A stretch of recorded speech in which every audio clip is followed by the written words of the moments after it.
الحمد للہ وکفا والصلاۃ والسلام علی من لا نبی بعدہ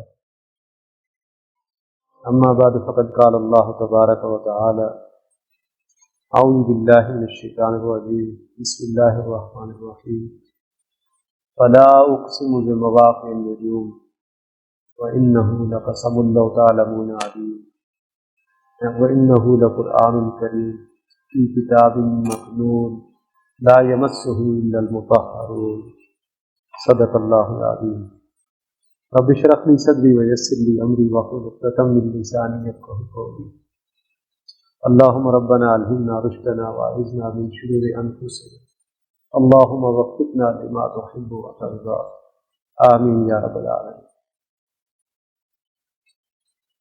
قرآن مجید کا جو مختصر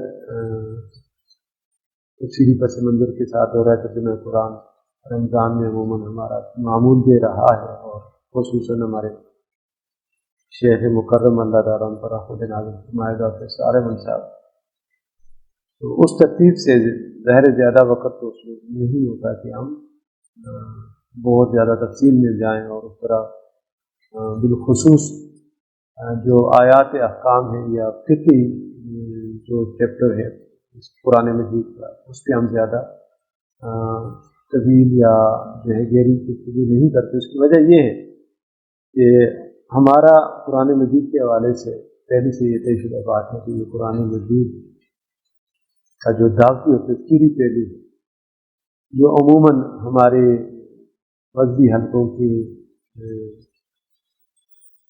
بیان سے رہ جاتا ہے، اور وہاں زیادہ تر جو ہے وہ دور آزمائی اسی کے آیات احکام پہ ہوتی ہے یا کلامی مسائل پہ ہوتی ہے۔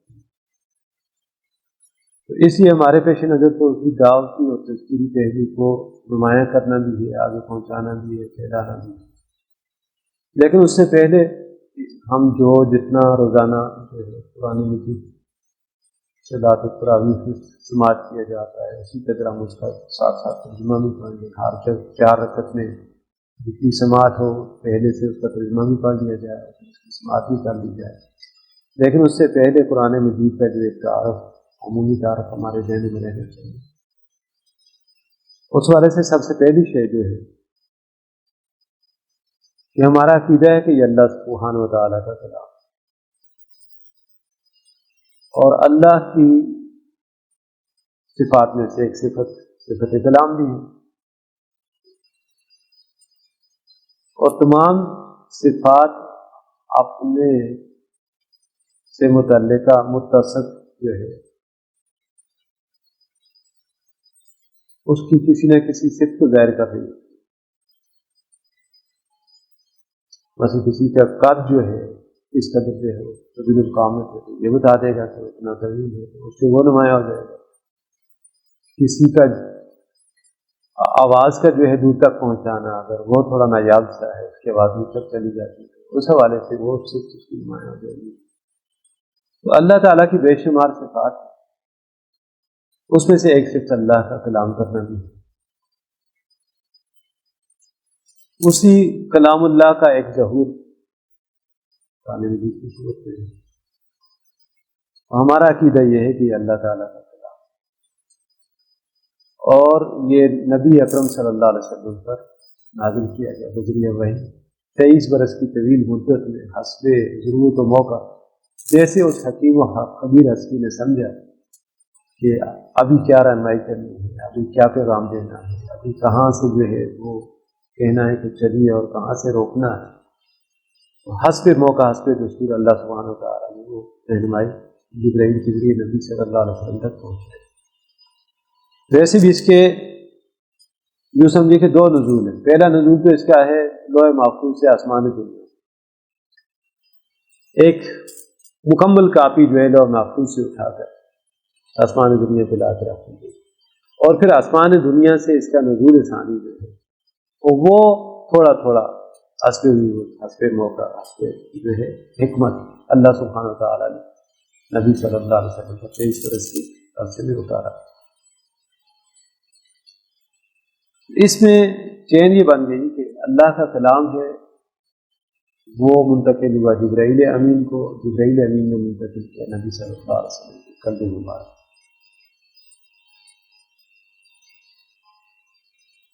اور یہ نزول جبرائیل کے ذریعے بھی ہوتا رہا، براہ راست آپ کے قلب مبارک پہ ملتا ہوتا ہے۔ جیسے ہم کہتے ہیں کہ قرآن مجید میں وہ دو آیات بھی ہیں جو جبرائیل لے کے نہیں آئے، یعنی وہ لے کے نہیں آئے نبی صلی اللہ علیہ وسلم کے پاس بطور وحی، لیکن قرآن مجید میں لکھی ہوئی۔ وہ کون سی دو آیات؟ وہ خواتین سورہ بقرہ آخری دو آیات ہیں۔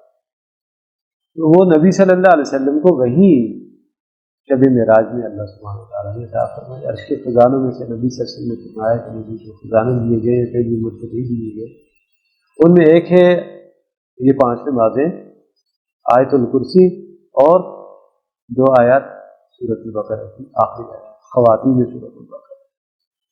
تو اس سے یہ ثابت ہوتا ہے کہ وہ ضروری نہیں ہے کہ نبی صلی اللہ علیہ وسلم پر جو ہے بذریعہ جبرائیل ہی سارے کا سارا قرآن ہوتا ہے۔ آپ کے براہ راست پر جو ہے القاء بھی کر دیا گیا، وہ بھی جو ہے جبرائیل کی ایک سے ہوتا ہے۔ تو نبی صلی اللہ علیہ وسلم پر اس کا نزول اس طرح سے ہوتا رہا۔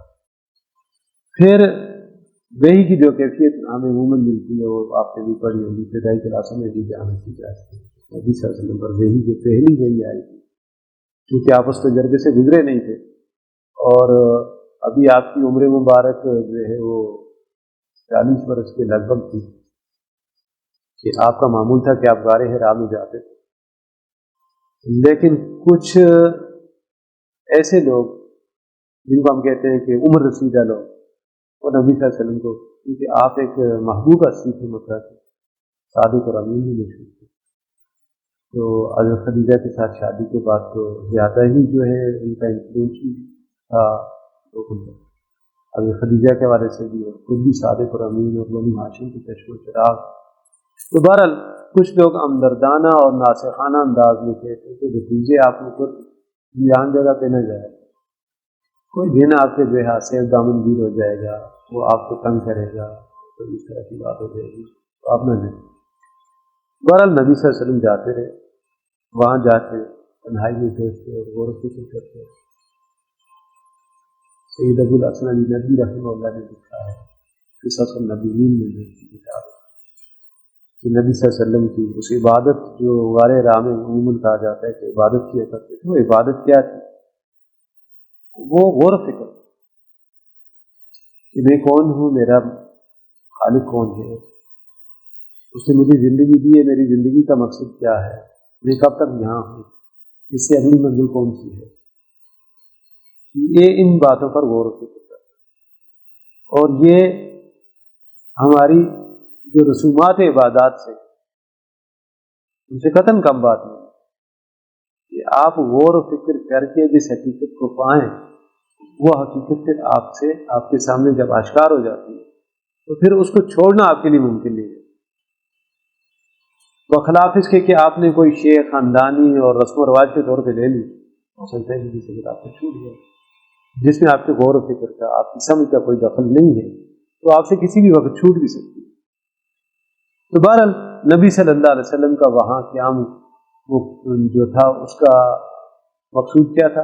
تخلیہ، تنہائی میں بیٹھوں، سوچوں مقصد زندگی پر، اور اسی غور و فکر کے دوران ایک دن ایسا ہوا کہ آپ صلی اللہ علیہ وسلم کو آواز ہوئی، یا محمد، آپ سے سننے دیکھا دائما لیکن کوئی نظر نہیں، پھر دوبارہ آواز آئی، آپ نے تھوڑا اوپر دیکھا تو اوپر جو ہے افق پہ ایک جو ہے ایسی مخلوق نظر آئی جو پہلے کبھی نہیں دیکھی، پورا آسمان چھپا ہوا تھا بھارت۔ تو پھر وہ وہاں سے نیچے نازل ہوا، آپ کے سامنے آ کے کھڑا ہوا، جس طرح کا مکالمہ ہوا اس سے تو یہ لگتا ہے کہ اس نے کوئی شے آپ کے سامنے رکھی، جیسے میں آپ کے سامنے یہ کتاب رکھوں کہ پڑھیے، کیونکہ لفظ پہلا یہی تھا، اقرا، پڑھیے۔ تو آپ سے نے کہا، ما انا بقاری، میں تو پڑھنا نہیں جانتا، مجھے پڑھنا آتا ہی نہیں۔ اگر اقرا کا معنی یہ تھا کہ آپ میرے ساتھ دہرائیے تو مشکل نہیں ہے، ابھی کوئی بھی زبان کا لفظ میں بولوں اور آپ میرے ساتھ دہرانے لگ جائیں تو مشکل نہیں ہوگی، لیکن پڑھنے میں پھر میں کوئی ایسی شے، ایسی تحریر آپ کے سامنے لا کے رکھ دوں جس زبان سے آپ مانوس نہیں ہیں، آپ یوں کہیں گے میں تو اس کو نہیں پڑھ سکتا، تو یہی بات نبی صلی اللہ علیہ وسلم نے فرمائی. دوسری دفعہ پھر کہا کہ پڑھیے، تو پھر آپ کا جواب یہی تھا. تیسری دفعہ یہ کیا جبرائیل نے کہ آپ کو پکڑا اور اپنے سینے کے ساتھ تھے، کیونکہ آپ بچڑی کو لیے میرے سامنے آ چکے تھے. تو دبایا آپ نے سینے کے ساتھ اور چھوڑا اور کہا کہ اقرا پڑھیے. تو آپ صلی اللہ علیہ وسلم کی زبان مبارک پہ وہ الفاظ جاری ہو گئے. بسم اللہ الرحمن الرحیم، اقرا بسم ربک الذی خلق، خلق الانسان من علق، اقرا وربک الاکرم الذی علم بالقلم، علم الانسان ما لم یعلم. یہ سورۃ العلق کی 5 آیات پہلی گئی. اب جیسے جیسے یہ آپ اس موضوع پہ غور و فکر کریں گے آپ کو نئی نئی چیزیں سمجھ میں آئیں گی.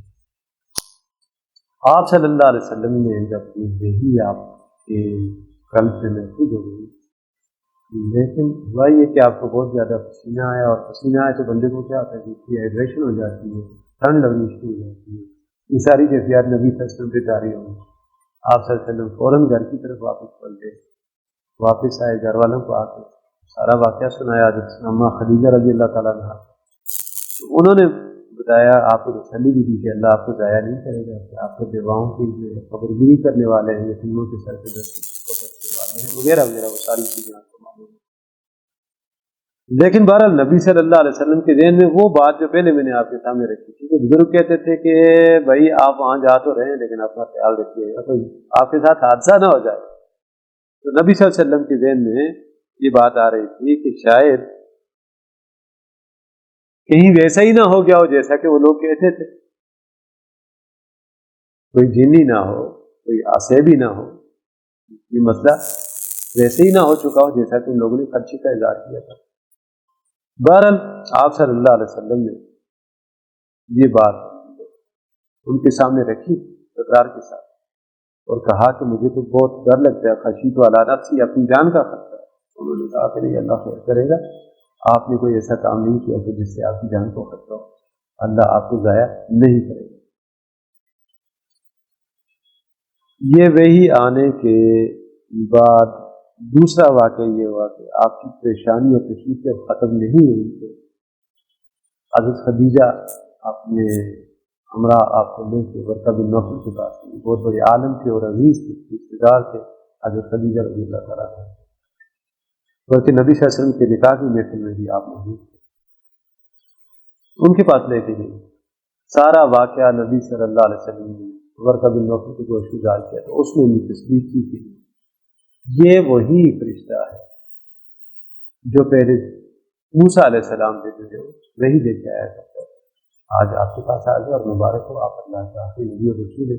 اس کی وجہ یہ تھی اس قطعیت کے ساتھ جو انہوں نے کہا کہ وہ تورات کے عالم تھے، حافظ تھے، اور اس کو اس کی نیٹو لینگویج میں لکھتے تھے.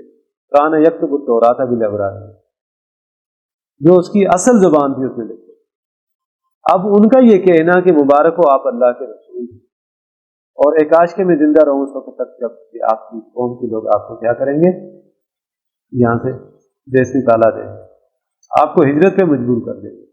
نبی صلی اللہ علیہ وسلم ایک جام حیران ہو، وہ دن بھی آئیں گے میری زندگی میں. یہ لوگ جنہوں نے میرے پیدائش کو خوشیاں منائی، جنہوں نے مجھے صادق اور امین کو خطابات دی، یہ مجھے یہاں سے نکال باہر کریں گے. تو ورقہ بن نوفل نے کہا ہاں، آج سے پہلے جو بھی نبی اور رسول اللہ نے بھیجا اس نے فطری طور پہ اپنی دعوت کا آغاز اپنے قریب کے لوگوں سے کیا، اور آپ کے قریب کے لوگ اس کو خوشی، یہ تو ہوتا ہے اور آپ کے ساتھ بھی ہوگا. اور کہا کہ کاش کہ میں زندہ رہوں تو تب تک کہ پھر میں آپ کی مدد کروں، آپ کی نصرت کروں. گویا اگر حقیقی اعتبار سے دیکھا جائے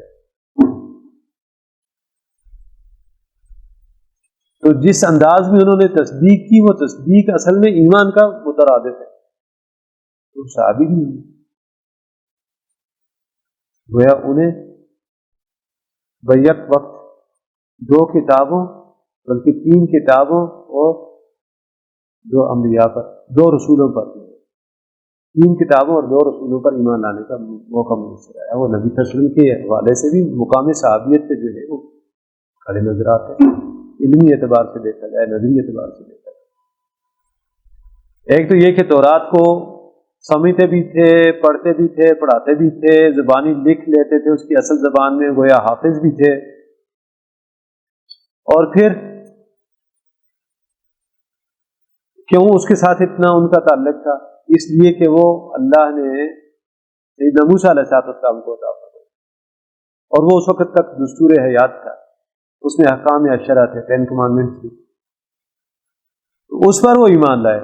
اور اسی میں آپ دیکھ لیں تو 7 تورات ہے یا زبور ہے، اس کے جو اجزاء تھے ان میں نبی صلی اللہ علیہ وسلم کی جیسے کا تذکرہ موجود ہے، آپ کا اور میرا تذکرہ موجود ہے، تھوڑی بات ہے۔ کبھی آپ کو یہ بات بڑی اوپری لگے گی، سابقہ کتابوں میں اشعث کا تذکرہ ہو، سہیل کا تذکرہ ہو، آپ کا نام پتہ نہیں کیا ہے، عبد الوہاب جی ہمارا تذکرہ ہو اللہ کا، وہ یہ ہے کہ نبی صلی اللہ علیہ وسلم کے جہاں تذکرہ موجود ہے وہاں یہ بھی لکھا ہوا ہے کہ نبی صلی اللہ علیہ وسلم کے حوالے سے کہ بنو ہاشم کے فلاں گرانے میں ان کی پیدائش ہوگی، مکہ میں پیدا ہوں گے، وہاں جو ہے اتنا عرصہ رہیں گے، پھر ان پر جو ہے اللہ کی طرف سے وحی آئے گی، اور پھر یہ ہے کہ وہ ان کے خاندان میں ان کی مخالفت شروع ہو جائے گی، اور مخالفت اتنی شدت اختیار کرے گی کہ وہ ہجرت پہ مجبور ہو جائیں گے۔ پہلے ان کے ساتھی ہجرت کریں گے، کوئی حبشہ کی طرف جائے گا، کوئی کدھر جائے گا، پھر اس کے بعد وہ خود ہجرت کر کے جو مدینہ چلے جائیں گے۔ تو آپ کا مولود مکہ ہوگا، مہاجر مدینہ ہوگا، آپ کے خلفاء کے یہ نام ہوں گے، فلاں فلاں مقامات پہ آپ کی ایک ایک چیز وہاں لکھی ہوئی ہے ان کے پاس، مبشرات کتب سماویہ میں آپ کو، اور وہیں لکھا ہوا تھا یہ بھی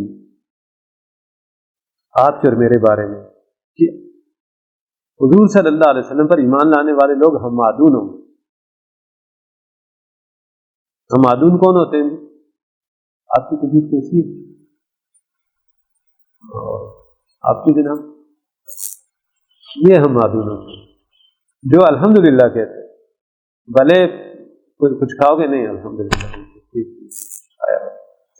بھلے خراب ہو لیکن کہیں گے الحمدللہ، یہ ہم معدون ہو گئے، اللہ کی شکر گزار۔ اور دوسری جو علامت بتائی گئی آپ کی اور میری، ان کے تختے کے اوپر پنڈلیاں نہیں ہوں گی، یہ تختے ڈانپ کے نہیں چلے حضور کے امت، یہ سابقہ کتب میں آپ کے اور میری تاریخ ہے۔ تو بہرحال یہ اس حوالے سے آ گئی قرآن مجید کا جو ابتدائی سلسلہ شروع ہوا نزول کا نبی کرتی ہے، تو منصب رسالت پہ فائز کیا گیا، نبوت عطا کی گئی، تو پہلی وحی کا وہ واقعہ سارا آیا، اور اس کے بعد حضرت خدیجہ لے کے گئی برقہ بن نوفل کے پاس، تو انہوں نے یہ کہا کہ افسوس کہ میں زندہ رہوں اس وقت، جب آپ کی قوم آپ کو نکالے گی تو میں آپ کا ساتھ دوں، تو گویا وہ تصدیق کر چکے تھے، ایمان لا چکے۔ بہرحال پھر وہ لے کے واپس آئیں حضرت خدیجہ نبی صلی اللہ علیہ وسلم کو گھر، تو 6 مہینے تقریباً جو ہے وہ وحی نہیں آئی، 6 ماہ کے بعد دوسری وحی آئی۔ اسی لیے کہتے ہیں کہ یہ پہلی وحی یہ نبوت ہے، اور دوسری وحی یہ رسالت ہے۔ نبوت اور رسالت میں فرق ہے، اپنے مقام پہ آئے گا، میں تفصیل سے آپ کو بتاؤں گا۔ پھر یہ ہوا کہ آپ گھر آ گئے، لیکن آپ کا اندیشہ یہی کہ پتہ نہیں وہ پھر آ جائے، پھر کیا ہوگا، کہیں میری جان نہ چلی جائے، کہیں وہ جو مکہ کے بوڑھے کہتے تھے وہی بات نہ ہو، کوئی دن ہی نہ ہو، وہ سارے جو آپ کے اشکالات لوگوں نے پیدا کیے ہوئے تھے نا، وہ چیزیں بار بار عمر ہو گئی۔ اسی کسی کیفیت میں حضرت خدیجہ رضی اللہ تعالیٰ نے دیکھا کہ آپ ابھی تک اسی کے گرد سوچ رہے، تو انہوں نے کہا کہ حضور اب جب آپ کو محسوس ہو کہ وہ دوبارہ آنے والا ہے، کچھ آثار نظر آئیں، تو آپ نے مجھے بتانا، بلا توقف بتانا آپ۔ چنانچہ ایسا ہی ہوا کہ ایک دن حضرت خدیجہ سین میں جو ہے وہ کچھ کام کر رہی تھی، نبی صلی اللہ علیہ وسلم تھوڑے دور بیٹھے ہوئے تھے، آپ نے وہ سلسلہ تو جرس جو ہے گھنٹے کو بیٹھے کی آواز آہستہ آہستہ کسی گھنٹے میں شروع ہو گئی، تو آپ نے جو ہے آواز دی حضرت خدیجہ کو، ظاہرہ وہ ابھی پھر آ رہا ہے، تو حضرت خدیجہ ادھر ہی جہاں تھی ادھر ہی جناب والا آلتی پالتی مار کے جس کو گوٹھ مار کے جیسے کہتے ہیں ہماری شان دیکھی بھائی، اور کہا کہ فوراً ادھر آئے۔ نبی صلی اللہ علیہ وسلم دوڑ کے ان کے پاس آئے، اب وہ عمر میں آپ سے 15 سال بڑی ایج ڈفرینس بھی ذہن میں رکھے، تو جب انہوں نے کہا نا کہ وہ محسوس ہو رہا ہے کہ آ رہا ہے، تو فوراً آئے، انہوں نے یہ کیا، اپنے سر سے دوپٹہ اتارا، بال کھولے فوراً اور حضور سے کہا کہ آئیں میری گود میں لٹا کے بال ان کے اوپر پھینکے اور یوں جھوٹ کے جناب والا. آپ پوچھ رہے ہیں ان سے کہ آپ بتائیے وہ ادھر ہی ہے یا واپس چلا گیا؟ تو نبی صلی اللہ علیہ وسلم نے فرمایا وہ واپس چلا. تو حضرت خدیجہ نے فرمایا، عرض کیا کہ حضور وہ فرشتہ تھا نا حجاب واپس چلا گیا. اگر ہوتا کوئی شیطان جن وغیرہ تو کبھی نہ جاتا. تو میں تصدیق کرتی ہوں کہ واقعی آپ اللہ ہے، اور وہ واقعی جبرائیل ہے. جو ورقہ بن نوفل نے کہا تھا کہ یہ وہی فرشتہ ہے، مکرم فرشتہ جو پہلے انبیاء پہ گئی ہے.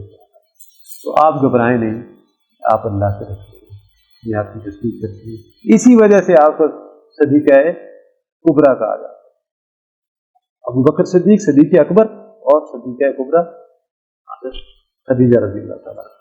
ٹھیک ہے. قرآن اللہ کا کلام ہے.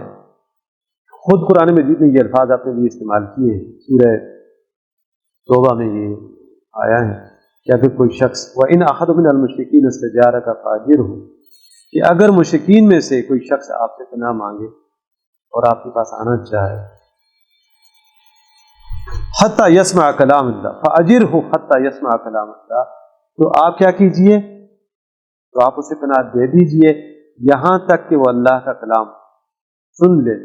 ثم ابلغہ مأمنہ، پھر آپ اسے اس کے ٹھکانے تک پہنچا دیجیے. تو یہاں قرآن مجید خود آپ نے دیا کلام اللہ تعالیٰ سے استعمال کرتے ہیں. ٹھیک ہے جی.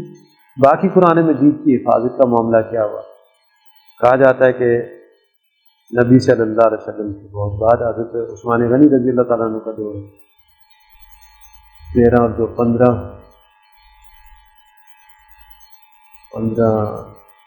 15-20 برس بعد کیا انہوں نے قرآن محفوظ کیا. اور ہمارے یہاں علماء کافی بھی ملاتے تو کامل الحیاء والایمان جامع القرآن سیدنا عثمان بن عفان رضی اللہ تعالیٰ یہ اس طرح ملا رہے ہوتے ہیں. جامع القرآن کس کو کہتے ہیں؟ حضرت عثمان غنی رضی اللہ تعالیٰ.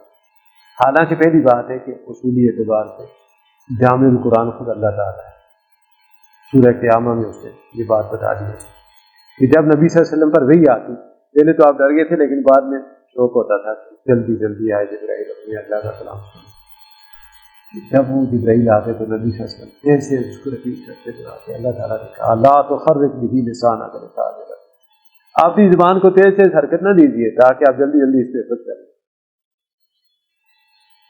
ان علینا جمعہ و قرآن، ہمارے ذمے ہے اس کو جمع کرنا اور اسے پڑھا دینا.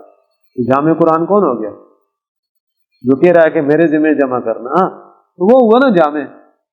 اب اس نے کیا بندوبست اس کے لیے جو ہے جہاں اس کی قدرت کے ذریعے سے ظاہر ہوا وہ الگ شے ہے.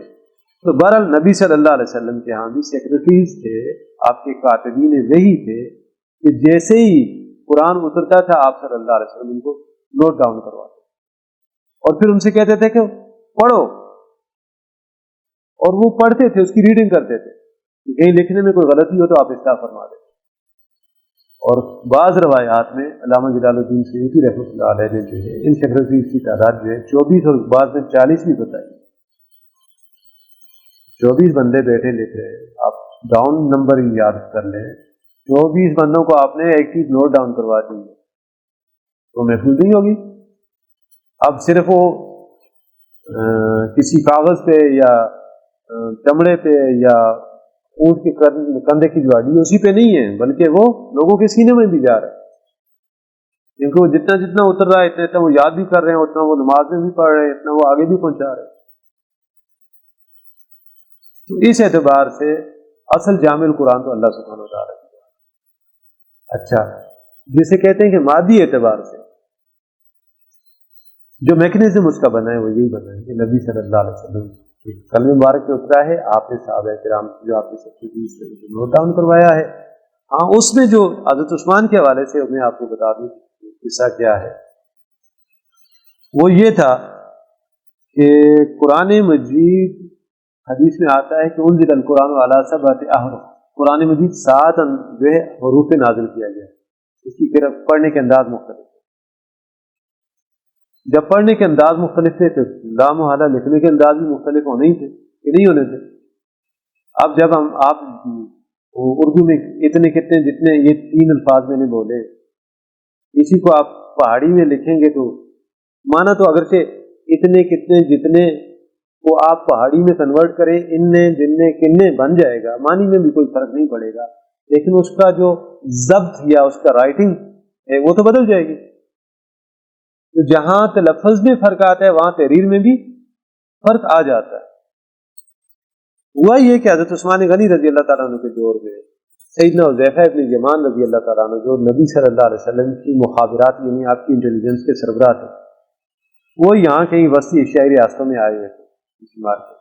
یہاں کچھ لوگوں نے جو ہے آپس میں بھی پکار شروع کر جس طرح ہمارے ہاں آج کل بھی ہے نا، ہم پڑھتے وقت وہا واللیل اذا سجا ما ودعک ربک وما قلی۔ آپ قاری نورین عرب کو سنیں تو وہ کہے گا والضحی واللیل اذا سجا، شطر والوں کو سنائیں تو وہ کہے گا کافر ہو گیا یہ جناب، جس نے تو قرآن کا جو ہے الٹا سیدھا پڑھنا شروع کر دیا۔ ایسا ہی کوئی قضیہ وہاں بھی ہو گیا، تاجکستان یا ازبکستان میں چھڑ گیا، تو حضرت حذیفہ نے جا کے حضرت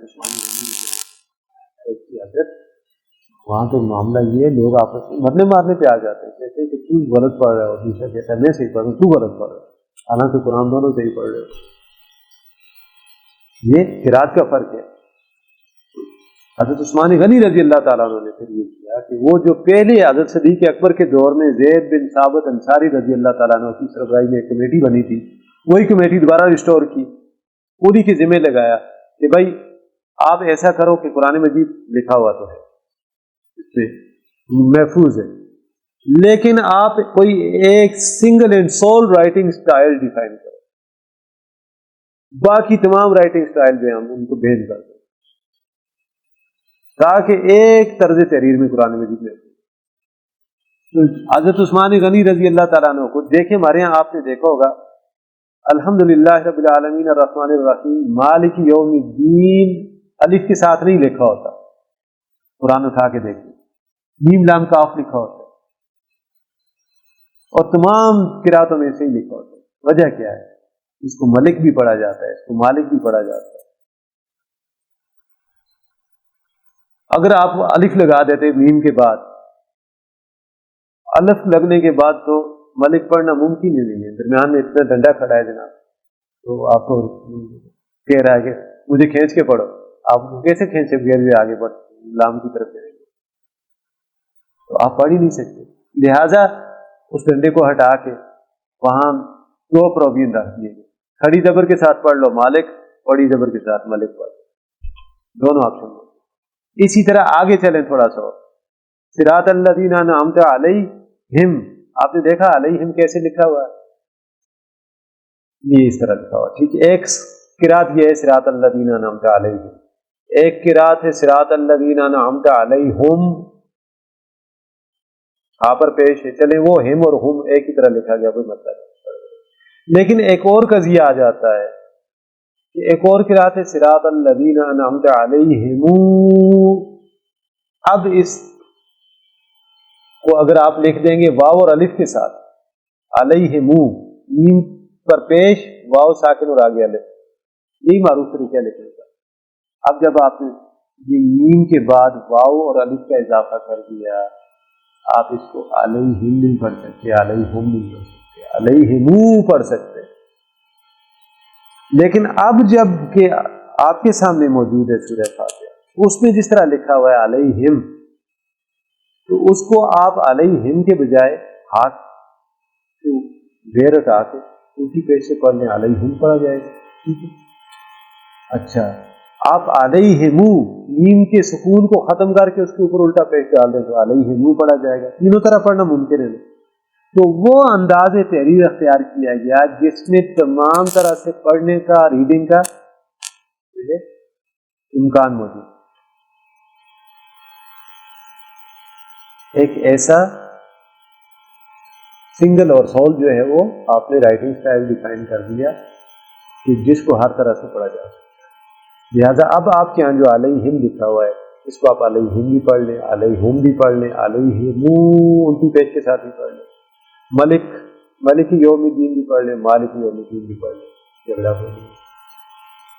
اس لیے حضرت عثمان غنی کو جامع القرآن نہیں کہا جاتا کہ آپ امت کو ایک طرز تحریر پر، جسے رسم عثمانی کہتے ہیں، آپ نے اس پر ان کو جمع کر دیا۔ باقی جامع القرآن اللہ سبحانہ تعالیٰ خود ہے۔ قرآن مجید کی زبان کا جہاں تک تعلق ہے یہ عرب کے دیہات کی زبان ہے، اور وہ آپ نے نبی صلی اللہ علیہ وسلم کی ولادت کے واقعات میں پڑھا ہوگا کہ عرب اپنے بچوں کو شیر سے باہر بھیج دیتے ہیں۔ کیوں؟ شیر کی زبان خالص نہیں ہوتی۔ آپ کے مظفر آباد میں نہ گوجری خالص ہے نہ ان کو خالص ہے۔ اگر آپ کو یہ خالص زبانیں چاہیے، گوجری خالص چاہیے تو رین کوٹ چلے جائیں، ان کو خالص چاہیے تو آپ تھوڑا سا دائیں بائیں اوپر چلے جائیں تو وہاں ملے۔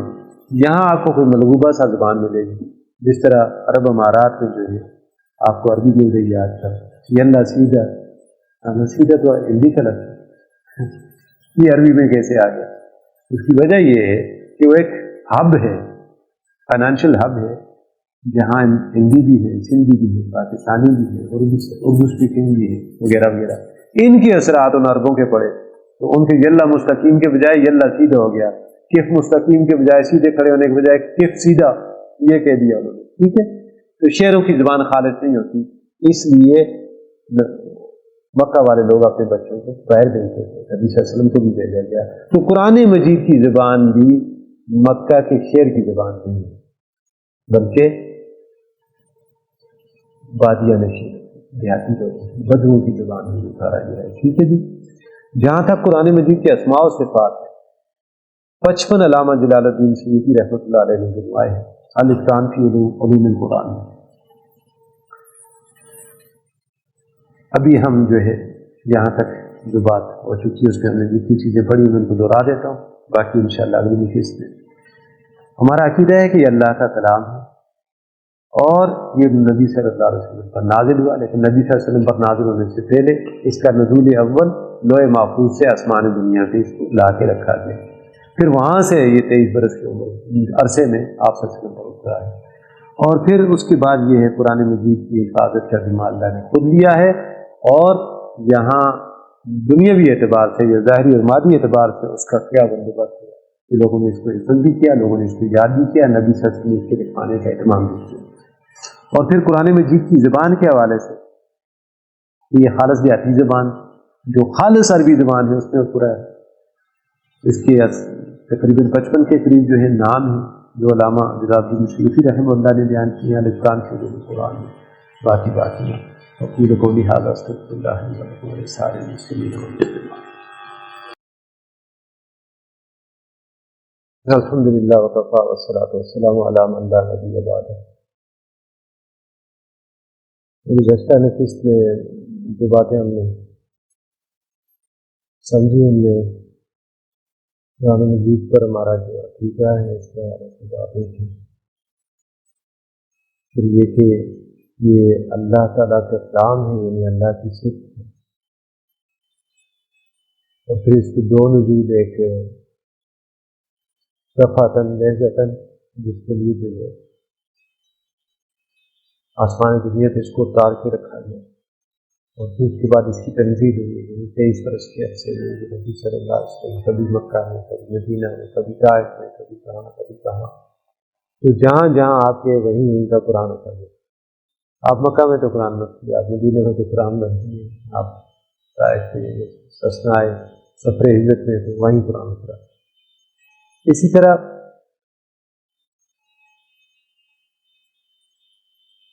قرآن مجید کی حفاظت کا جو معاملہ ہوا اور اس کا ایک رسو خط پہ اکٹھا کرنا امت کو، یہ بات بھی ہم نے سمجھ بھی پڑھی۔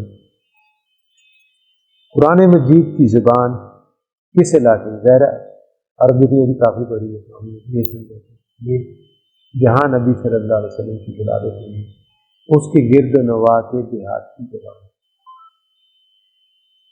عرب کے بادیہ نشینوں کی زبان میں اتارا گیا قرآن مجید۔ قرآن کے اسماء و صفات بے شمار، وہ میں نے تذکرہ کیا علامہ جلال الدین سیوطی رحمہ اللہ تعالیٰ سے، 55 انہوں نے الاتقان میں بیان فرمایا۔ اسلوب کلام بڑا سادہ ہے، یہ مختصر کلام میں بڑے بڑے مضامین بیان ہو جاتے ہیں اور انسان کی فطرت کے قریب کی مثالیں دے کر ان بات کو سمجھاتا ہے۔ اس کی ترکیب اور اس کی تفصیل، یہ ابتداءً صورتوں اور احزاب میں منتشر۔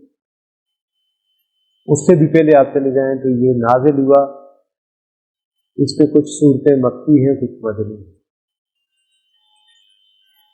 اور جو مکی صورتیں ہیں ان میں مدنی آیات بھی ہوتی ہیں، اور اسی طرح جو مدنی صورتیں ہیں مکی آیات بھی ہوتی ہیں، جیسے سورہ بقرہ اور سورہ آل عمران کا ہم پڑھیں گے۔ یہ سورہ بقرہ تو غزوہ بدر سے پہلے یعنی 2 ہجری میں نازل ہوئی، اور سورہ آل عمران غزوہ احد یعنی 3 ہجری کے بعد نازل ہوئی، لیکن دونوں میں وہ آیات بھی ہیں جو سن 9 ہجری میں حجۃ الوداع کے موقع نازل ہوئی۔ اس اعتبار سے آپ دیکھیں کہ قرآن مجید میں مکی صورتیں بھی ہیں اور مدنی صورتیں بھی ہیں۔ مکی صورتیں تعداد میں 86 اور مدنی 28، کل 113۔ بڑا دلچسپ موضوع ہے یہ قرآن مجید کے تعارف کے حوالے سے۔ اس میں ایسی باتیں بھی آپ کی یہ علم میں آ جاتی ہیں کہ جس سے آپ جاہلوں کے ہتھے چڑھ بھی جائیں تو بچ جائے۔ مثلا کوئی شخص آپ سے یہ کہے یہ سورہ توبہ اور سورہ انفال ایک ہی صورت ہے، ٹھیک ہے، ایک رائے ہے اس میں، لیکن ان دونوں کے ایک ماننے سے، کیونکہ سورہ توبہ کے میں بسم اللہ نہیں آتی، ان دونوں کے ایک ماننے سے قرآن مجید کے اوور آل والیوم پہ کوئی فرق پڑتا ہے وہ بھی دیکھتے ہیں۔ آپ سورہ فاتحہ کی بغیر بسم اللہ کے 7 آیات مان لیں تو کیا سورہ فاتحہ کی لینتھ بڑھ جاتی ہے؟ اتنے ہی رہتی ہے نا جتنی ہے۔ اسی طرح اگر کسی کی رائے یہ ہے کہ یہ جو 2 آخری صورتیں اتری ہیں یہ تو دعائیں ہیں، یہ تو قرآن مجید ہے ہی نہیں ہے، تو آپ اگر ان کو دعائیں مان لیں اور قرآن کے آخر میں لکھی ہوئی ہے، کیا قرآن کی صحت پہ اثر پڑتا ہے؟ آپ دعائیں نہ مانیں قرآن مان لیں تو پھر بھی تو ادھر ہی رکھی ہوئی ہے۔ اسی طرح آیات کی کنسٹرکشن میں جس طرح سورہ فاتحہ میں اهدنا الصراط المستقیم صراط الذین انعمت علیہم غیر المغضوب علیہم ولا الضالین، بعض کے نزدیک یہ 2 آیات ہیں، بعض کے نزدیک 1 آیت ہے۔ آپ 2 مان لیں پھر بھی اتری قرآن میں رکھا ہو، تھوڑی سی آیات کی تعداد ایک بڑھ جائے گی نا، وہ جیسے آپ نے 4 چھکے مارے ہیں ویسے وہ بھی کیا کہتے ہیں جس کو فری میسنس کیا جو کوئی یہ 6 وہ خاص اسپیشل کوڈ ہے تو وہ کسی نے قرآن پہ بھی لا دیا، ورنہ آپ گن کے بتا دیں 6.5 ساڑھے 6 ہزار سے پسند نہیں آپ کو آیات نہیں۔ تو قرآن مجید کی آیات کا جو ہے طویل ہونا یا مختصر ہونا یا ان کا بریک اپ یہاں بریک اپ ہے یہاں نہیں، اس سے بھی قرآن مجید کی اوور آل فزکس پہ کوئی اثر نہیں پڑتا، وہ آیات ادھر ہی ہوتی ہیں۔ تو ابتدائی تقسیم کیا تھی؟ قرآن مجید صورتوں میں تقسیم تھا، آیات میں تقسیم تھا، منزلوں میں تقسیم تھا۔ 86 مکی صورتیں، 28 مدنی صورتیں، ٹھیک ہے۔ کہیں جو وقف لازم بتائے گئے جو نیم لکھا ہوتا ہے تو یہاں رکنا لازمی ہے، وہ بھی اللہ کی طرف سے، صورتوں کی تقسیم بھی اللہ کی طرف سے، آیات کی تقسیم بھی اللہ کی طرف سے، اس کو کہتے ہیں توقیفی، یعنی جو نبی صلی اللہ علیہ وسلم نے بتائیں اللہ کے بتلانے پر وہ چیز اللہ ہی کی طرف سے، ٹھیک ہے، اسی کے بتانے پہ موقوف، اسی پر ہم نے مان لیا۔ اب اس کے بعد یہ جو پاروں کی تقسیم اور رکوعوں کی تقسیم یہ بات کی ہے، یہ پاروں کی تقسیم 30 حصے کر لیے گئے کہ نہیں اس کو ختم کر دو، شاید صفحے گن کے کی ہے، کیونکہ 14ویں پارے میں آپ جائیں گے جہاں وہ شروع ہوتا ہے 14ویں پارہ، اس سے پہلے 13ویں پارے کے آخر میں بسم اللہ الرحمن الرحیم اور نئی سورت کی ایک آیت کہاں لکھی ہوئی ہے؟ 13ویں پارے کے آخر میں، اور آگے 14واں پارہ شروع ہے، وہ صفحے گن کے کسی نے تقسیم کر دیا سہولت تلاوت کے لیے، باقی اس میں کوئی حکمت نہیں۔ البتہ رکوع کی تقسیم بڑی یقینانہ رہتی ہے، ہر رکوع ایک مکمل خطبہ ہے، کیونکہ قرآن مجید خطبے کی صورت میں اترا ہے، تو ہر رکوع اللہ کا خطبہ ہے، اور ہر رکوع کا ایک عمود ہے، ایکسس ہے جس کے گرد اس کا مضمون ملتا ہے، کہیں کہیں وہ چونکہ غیر نبی انسانی جو ہے عقل کا معاملہ ہے، تو آپ کو وہ نظر آئے گا کہ اس میں عیب بھی ہے، نقص بھی ہے۔ جس طرح آپ سورہ کہف کو دیکھیں، آخری رکوع کہاں سے شروع ہوتا ہے؟ جو آپ کے اور میرے پاس قرآن مجید اس میں شروع ہوتا ہے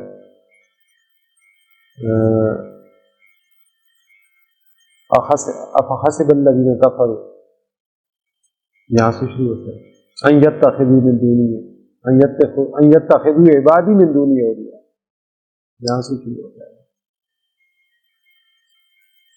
لیکن اصل میں اس کا مضمون دو آیاتی سے بھی ہے، وَعَرَضْنَا جَهَنَّمَ يَوْمَئِذٍ لِّلْكَافِرِينَ عَرْضًا الَّذِينَ كَانَتْ أَعْيُنُهُمْ فِي غِطَاءٍ عَن ذِكْرِي وَكَانُوا لَا يَسْتَطِيعُونَ سَمْعًا، جہاں دو آیات پیچھے سے مضمون جو ہے شروع ہو رہا ہے، جہاں وہ انسانی ہاتھ سے لکھی، انسانی نظر سے، انسانی ذہن سے لکھی چیز رسوموں کی تقسیم اس میں غلطی کا احتمال ہے اور ہے، تو اس اعتبار سے 552 رکوع بھی ہوتے ہیں اور 540 بھی بتایا جاتا ہے۔ تو یہ بات کی تقسیم ہے، منزلوں کی تقسیم نبی صلی اللہ علیہ وسلم کے دور میں، صورتوں کی تقسیم، آیات کی تقسیم نبی صلی اللہ علیہ وسلم کے دور میں، باقی پارے رکوع یہ بات کی تقسیم۔ قرآن مجید کا جہاں تک موضوع کیا ہے، یہ بھی ایک سوال ہے نا، ہر کتاب کا ایک موضوع ہوتا ہے، اس کا موضوع کیا ہے؟ جی امت مسلمہ، یس یس، میں نے بتایا تھا نا آپ کو، قرآن مجید کا موضوع انسان ہے، ٹھیک ہے، یہ آپ سے اور مجھ سے مخاطب، یہ آپ کے اور میرے مسائل کو جو ہے ایڈریس کرتے ہیں،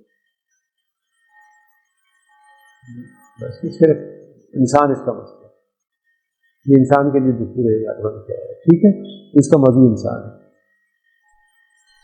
باقی قرآن مجید کے جو ہے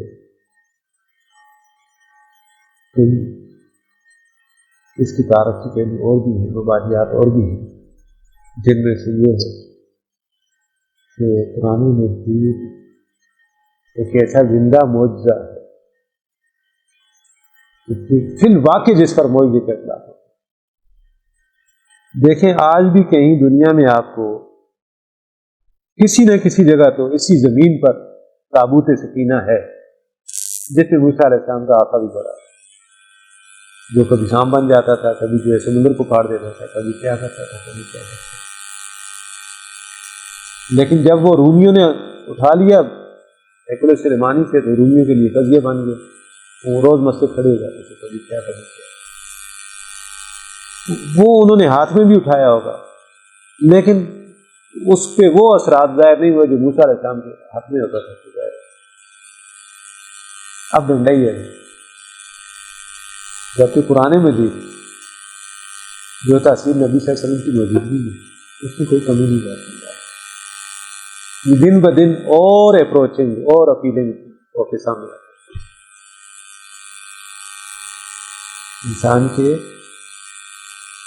جو بھی سائنٹیفک ڈیولپمنٹ ہوتی ہے یہ آگے کھڑا ہوتا کہتے ہیں ٹھیک ہے ہم نے بھی یہی کہا حادث کر دیتے ہیں، بالکل انہی اثرات اور تاثیر کی آمد جو نبی کرتے ہیں موجودگی میں سے ویسی آتی ہے۔ تو قرآن مجید ہمارا تعلق کیا ہونا چاہیے؟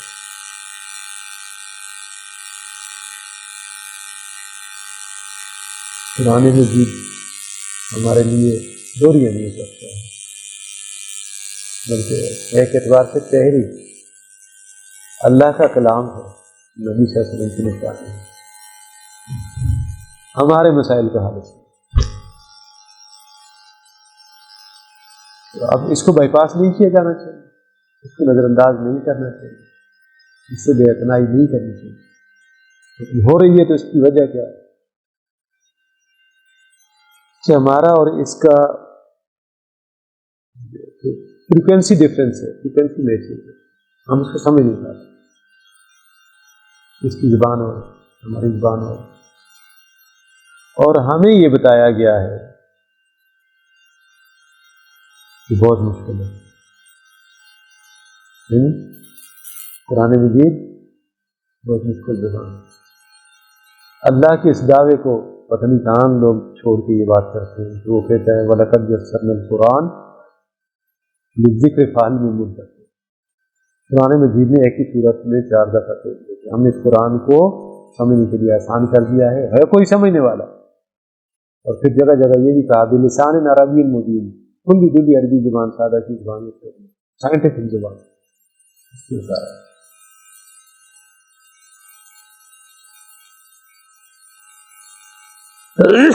تو قرآن مجید سے ہمارا تعلق اس طرح سے کمزور ہو گیا. خالصتاً شیطانی وسوسہ جو انسانوں سے ہوتا ہوا ہمارے دل کے دماغ میں بیٹھ گیا، تو یہ کہ قرآن مجید مشکل کتاب ہے. حالانکہ یہ قطعاً مشکل نہیں ہے. کہیں سے بھی آپ اٹھا لیں، کم از کم ہم اردو دان طبقہ جو ہے، اردو سمجھنے والے بولنے والے ہیں، آپ کو مانوس الفاظ مل جائیں. مثلا میں آپ کو یہ بتا دوں، میں کہیں سے بھی جو ہے رینڈم کھول دیتا ہوں اس کو. یہ میرے پاس صرف متن ہے قرآن مجید کا.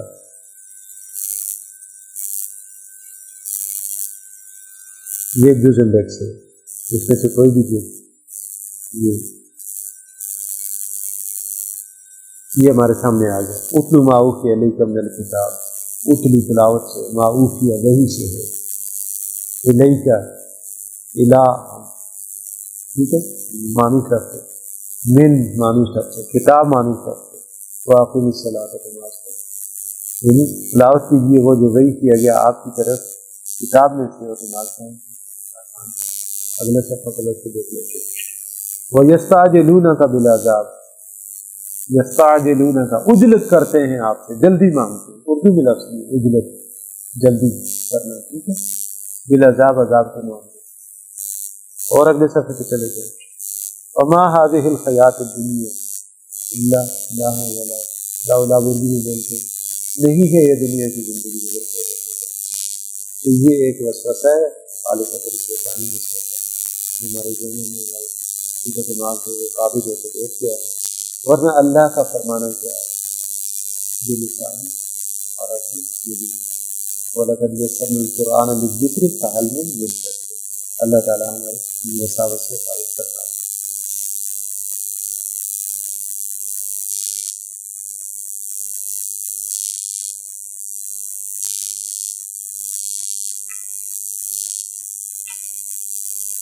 اب قرآن مجید کے حوالے سے آپ دیکھیں گے تو قرآن مجید میں ایک بات بڑی شد و مد کے ساتھ ہے.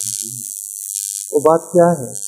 آپ کہیں بھی اتحاد امت کی بات ہے، لوگ مل دیکھیں گے در نظر رکھنے والے ہیں، تو وہ کہیں گے جس امت کے اندر وحدت ہونی چاہیے، اتحاد ہونا چاہیے، اتفاق ہونا چاہیے، تاکہ ہمارے مسائل.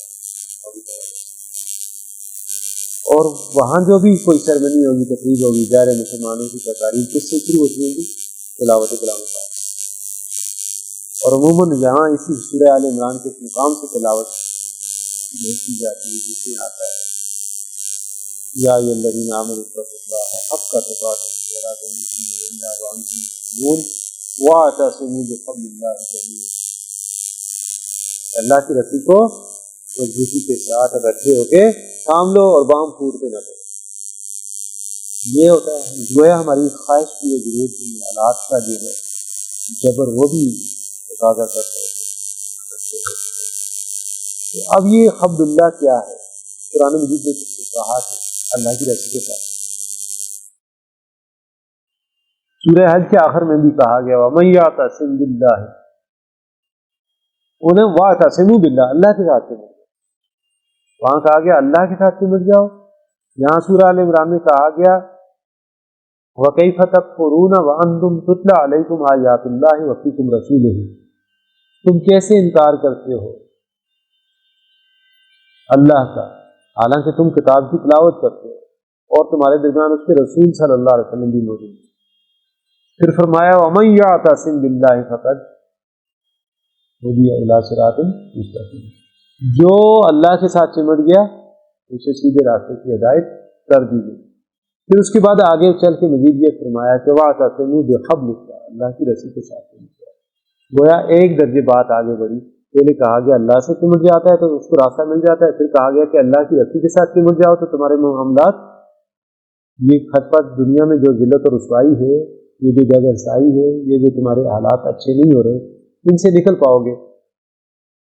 لیکن بات پھر بھی سمجھ نہیں آئی۔ اب تلاش کیا قرآن مجید کے اشارے میں، آپ دیکھتے ہیں کہ خبل اللہ کیا ہے، نہیں ملے گا۔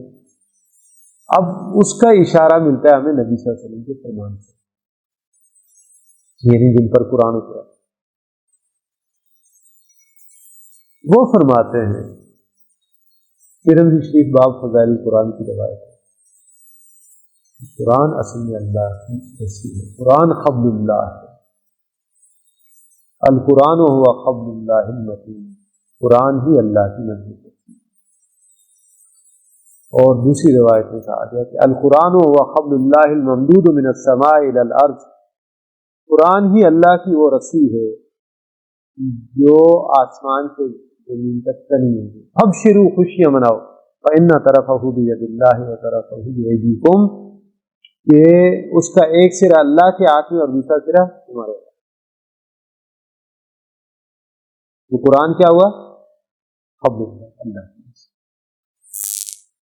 یہ ہمیں کہاں سے پتہ چلا؟ نبی سے اشارتاً ہمیں قرآن سے پتہ چلا تھا کہ اللہ کی کوئی رسی دی، اور اس کی تفاصیل ہمیں مل گئی نبی سے۔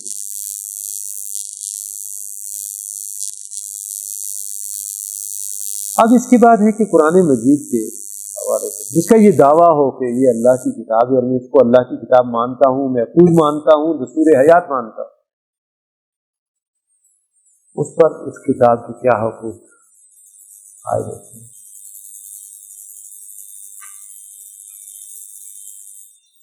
مسلمان ہونے کے ناطے اس پر قرآن مجید کے کیا حقوق ہیں وہ سمجھنے کے لیے سب سے پہلا حق تو یہی ہے کہ شعوری طور پر اس پر ایمان لائے کہ یہ واقعی اللہ کا کلام ہے، اور اس سے دائمہ وقت کامیاب نہیں ہے۔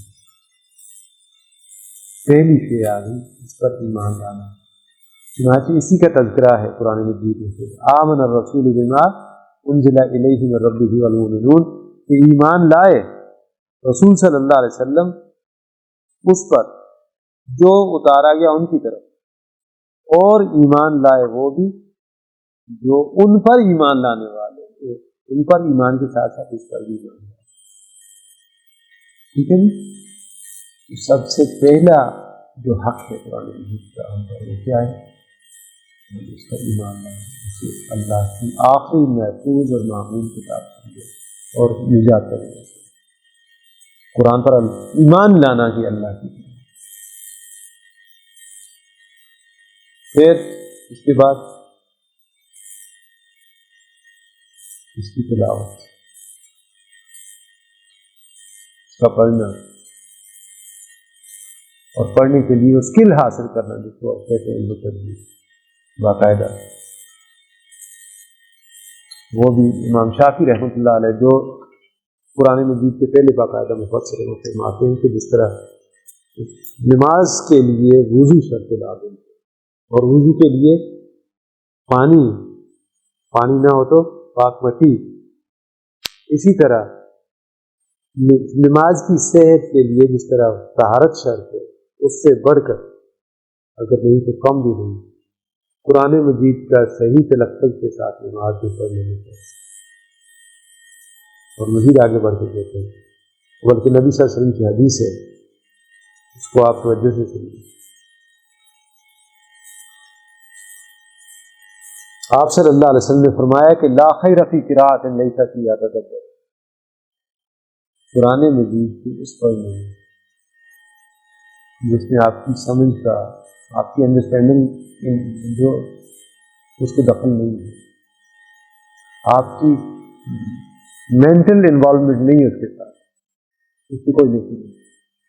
لا خیر فی قراءۃ لیس فیہا تدبر، یہ کس کا فتویٰ ہے؟ نبی صلی اللہ علیہ وسلم، نہ تو مفتی منیظر امام صاحب نہ مفتی تقی صاحب۔ جو سمجھے پڑھو گے قرآن کو پھر نیکیاں حاصل کریں اور ساری زندگی اسی طرح پڑھتے رہو گے۔ وہ نہ سمجھنے کا گناہ ان نیکیوں پہ غالب آ جائے. آپ نے اعراض کیا. اور اسی طرح فرمایا وَلَا عِبَادَةٌ لَيْسَ فِيهَا فِقْهُ الْفَقِيهِ، کوئی بندگی نہیں ہے جس میں آپ کی سمجھ کو دخل نہ ہو. آپ نماز پڑھیں، آپ صدقہ کریں، خیرات کریں، آپ زکوٰۃ دیں، آپ حج کریں، آپ اللہ کے راستے میں قتال کریں، جب آپ کو اس کے مقصد کا ہی پتہ نہیں ہے تو اس کا کوئی فائدہ نہیں ہے. لہٰذا یہ آپ ذہن میں رکھ لیجیے. قرآن مجید کا دوسرا کیا ہے؟ اس کا صحیح پڑھنا، صحیح تلفظ کے ساتھ، صحیح تلفظ کے ساتھ اور سمجھ کے پڑھنا، اور پھر اس کو آگے پہنچانا. پھر اس کے بعد جو لوگ اس پر جمع ہوتے جائیں ان کی ایک حزب اللہ بنے، اور اس حزب اللہ کے ذریعے سے اس زمین پر اللہ کے ملنے والے اور قائم نافذ کرنے کی بالفعل جدوجہد کا آغاز کرتے ہیں. یہ قرآن مجید کے حصے، یہ ہمارے سامنے مسافر رہنی چاہیے تاکہ ہم کہیں اس کے حق کی ادائیگی سے جو ہے وہ غفلت کی مرتکب نہیں ہوتے. اب آخری درجے میں جو بات مجھے آپ کے سامنے رکھنی ہے یہ ہے کہ نبی صلی اللہ علیہ وسلم کا جو معمول تھا قرآن مجید کے حوالے سے رمضان میں، آپ ہر رمضان میں جتنا بھی قرآن اترتا تھا اگر جبرائیل کے ساتھ اس کا دور کرتے، جبرائیل پڑھتے آپ سنتے، آپ پڑھتے جبرائیل سنتے. جس طرح آج کل حافظ پڑھتے ہیں، ایک سن رہا ہوتا ہے ایک سنا رہا ہے، رات کو غیر نمازی سے پڑھنا ہے تو تاکہ بھولے رہے. ایک تو یہ ہے کہ اس کا اہتمام سماعت قرآن کا رمضان میں نبی صلی اللہ علیہ وسلم کی بھی سنت ہے، جبرائیل کی بھی سنت ہے. ایک رسول ملک ہے، رشتوں میں سے دوسرے اختیار کیا اللہ نے، اور دوسرے رسول بشر ہیں اور افضل الانبیاء والرسل، تو دونوں کی سنت ہے. پھر اس کا اگر سمجھ آتی ہو تو اس کی تاثیر بالکل مختلف ہوگی بے سمجھے سننے سے. اس کے لیے پھر یہ اہتمام ہے ہر 4 رکعت میں جو آپ کو سننا ہے 4-5 سے پہلے ان کا مفصل ترجمہ پڑھ لیا جائے اور پھر آگے چلا جائے. اسی ترتیب سے ہم انشاءاللہ چلیں، کوشش کریں گے تاکہ ہم جو بعد میں تراویح سنیں گے تو اس سے ہمارے دل پہ چونکہ تازہ اس کے معنی اور مفاہیم ان کا نزول ہو چکا ہوگا کانوں کے راستے سے، جب ہم سنیں گے تو اس کی تاثیر انشاءاللہ اس کے اثرات ہمارے قلب و روح پر بہت اچھے مرتب ہوں گے. لہٰذا اس ترتیب سے ہم چلیں گے. اس سلسلے میں سب سے پہلی جو سورہ مبارکہ ہے ظاہر ہے سورہ فاتحہ. فاتحہ کا معنی کیا ہے؟ اوپننگ سورہ آف دا قرآن. مقام و مرتبے کے لحاظ سے اسے ام القرآن بھی کہا ہے، اساس القرآن بھی کہا ہے، کافی حدیث کا نام، شافی حدیث کا نام. چنانچہ عالستان میں جہاں علامہ جلال الدین سیوطی نے قرآن مجید کے 55 نام بتائے وہاں اس کے بھی کافی سارے نام بتائے، صرف ایک صورت کے لیے. تو عربوں کا یہ دستور تھا کہ جو چیز اچھی لگتی جس سے محبت زیادہ ہوتی اس کے نام بھی زیادہ رکھتے. جیسے شیر کے لگ بھگ 1800 نام رکھتے ہیں، اسد بھی اس کا نام ہے، کسورہ بھی اس کا نام ہے، وغیرہ وغیرہ. اب یہ ہاتھ ہے، ید ہے، شبر ہے، وغیرہ وغیرہ ایسی چیزیں.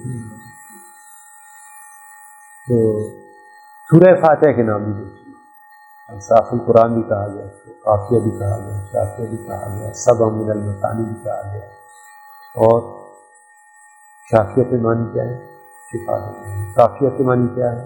سفیشینٹ. اگر آپ کے پاس صرف سورہ فاتحہ ہی پہنچ جائے اور نہیں ہوتی نجات کے لیے کافی اگر آپ اس کا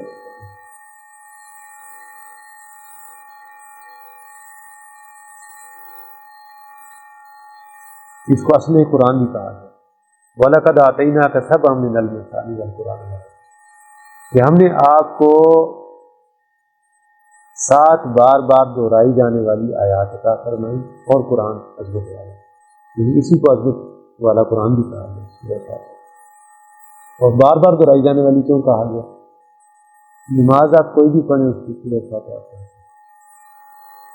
چاہے وہ فرض ہو، واجب ہو، سنت ہو، مستحب ہو، نفل ہو، چاہے وہ عیدین کی ہو، چاہے وہ جمعے کی ہو، آپ کتنی فاتحہ پڑھتے ہیں؟ اس اعتبار سے اس کو کیا کہا گیا؟ کافیہ، شافیہ، ام القرآن، اساس القرآن، اب قرآن عظیم. انشاءاللہ اگلی نفس میں باقاعدہ پڑھنے کی ترجمہ کا آغاز کریں گے.